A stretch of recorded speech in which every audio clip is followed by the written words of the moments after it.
প্যান্ডেল, তাই না রে? প্যান্ডেলের কাপড় সব চলে আসে, ডেকোরেটর দুজন। ডেকোরেশন দেখো, বিয়ে বাড়ির প্যান্ডেল সাজানো হচ্ছে, যার যত শাড়ি টাড়ি রয়েছে, আহা কি সুন্দর লাগছে। কি হবে আজকে?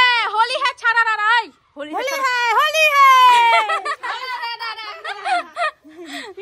এখন কিন্তু আমরা সাজুগুজু করে আসিনি, বাড়িতে যাচ্ছি, সাজবো গুজবো তারপর আসবো। A few moments later. চলছে এখানে সব কাটাকাটি। কি হচ্ছে এটা? লুচি হবে নাকি? হ্যাঁ মনে হচ্ছে আটা মাখছে, লুচি হবে। কি রে হাসো? হাসি বন্ধ হবে না আজকে, আজকে হাসি বন্ধ হবে না কিন্তু। আমাদের না খাইতে নেশা লেগে গেছে। ওই যে দেখতে পাচ্ছ, এগুলোর হবে এখন পকোড়া, মিষ্টি কুমড়ি। কুমড়ি কি রে, সবাই আসে না কেন রে? এইভাবে হবে না, খেলবো না, এইভাবে খেলবো না।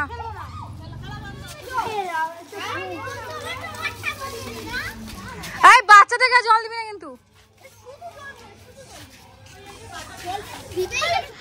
ফাইনালি এই বিশেষ দিনে আমরা যে প্ল্যানটা করে রেখেছিলাম সেটা পূর্ণ হচ্ছে। মানে আমরা কবে থেকে ভেবে রেখেছি যে এই হোলির দিনে আমরা সবাই মিলে, পাড়ার সব দিদিরা মিলে প্রচণ্ড মজা করব।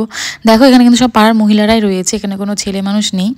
মানে আমরা মেয়েরা যে কতটা মজা করতে পারি তোমরা সেটা আগেও দেখেছো, পিকনিক খেয়েছি কতবার, প্রচণ্ড পরিমাণে মজা হয়েছে। শুধু ছেলেরাই কেন আজকের দিনে মজা করবে, আমরা কেন করব না? সেই প্ল্যান মাথায় রেখেই আজকের এই দিনের আয়োজন। তো এখন খাওয়া হচ্ছে ভাঙের লস্যি, যেটা আমার জীবনে আমি প্রথমবার খাচ্ছি। খেয়ে দিয়ে নিয়ে এক একজনের কী অবস্থা হয়েছিল তুমি নিজের চোখেই দেখে নাও। এই দেখো মুখের হাসি কিছুতেই ছোটে না, তেমন নাচানাচি, মানে পাগলের মতন এক একজনের অবস্থা। মানে মনে রাখার মতন একটা দিন পার করেছিলাম সেদিন। তো দেখো, আর এই যে প্যান্ডেলটা দেখতে পাচ্ছি, এটা কিন্তু আমরা সবাই বাইরে থেকে এক একজন শাড়ি দিয়েছিলাম, সেই শাড়ি দিয়ে প্যান্ডেল করা হয়েছিল। তোমাদের দেখে হাসি পেতে পারে, কিন্তু আমাদের কিন্তু ভীষণ ভালো লেগেছিলো, যেহেতু আমরা নিজেরা এই শাড়ি নিজেরা হাতে বেঁধে এরকম প্যান্ডেল করেছিলাম। এটা তো ফার্স্ট টাইম ছিল, এর পরের বার দেখো আরও কত কি হয়। আমরা যে শুধু রং খেলেছি তাও কিন্তু না, সাথে কিন্তু খাওয়া দাওয়াও ছিল বাসন্তী পোলাও, পাট ভাজা, আর হচ্ছে পনিরের তরকারি, আর হ্যাঁ শেষ পাতে কিন্তু আইসক্রিমও ছিল। মানে পুরো খেলে টেলে পেট পুরে খাওয়া দাওয়া করেই আমরা বাড়িতে গেছিলাম।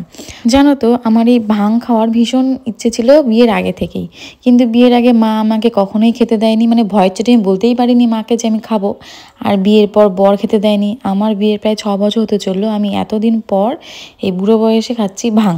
মানে এতদিন আমাকে বর খেতেই দেয়নি, এবার বহুত কষ্টে সবাই মিলে আনন্দ করবার জন্য ভাঙের লস্যি খাওয়া হলো, পকোড়া খাওয়া হলো। খেয়ে দিয়ে চরম পরিমাণে লেভেলের মজা, লেভেলের, মানে তোমাদের আমরা মুখেও বলতে পারবো না আমরা কি কি মজা করেছিলাম। তারপর আর কি প্যান্ডেল খুলে এবার বাড়ি যাওয়ার পালা। আর সেদিন কিছু ছবি তুলেছিলাম আমরা সবাই মিলে, সেই কিছু ছবি তোমাদের সাথে শেয়ার করছি। দেখো তো চিনতে পারছো কি না বাচ্চা পাটিকে বা আমাকে, আমাদের সবাইকে, কারণ সবার মুখ পুরো লালে লাল, কখনো বেগুনি কখনো হলুদ, চেনাই যাচ্ছিল না কে কোনটা। এই যে 32 পাটি বের করে আছে যে, এটা কিন্তু আমি, তোমরা যে চিনতে না পারো তার জন্য বলে রাখছি। আর মিঠির পাপার সাথে একটা ছবি তুলেছিলাম, কারণ হোলির দিন আমি তো মেয়েদের সাথে এদের সাথেই ব্যস্ত ছিলাম। আর এই যে আমাদের ফাইনাল একটা গ্রুপ ছবি। তো তোমাদের আজকের ব্লগটি কেমন লাগলো অবশ্যই কমেন্ট করে জানিও। আর একবার শেষবারের মতন বলে দিচ্ছি, এই বছরের মতন হ্যাপি হোলি।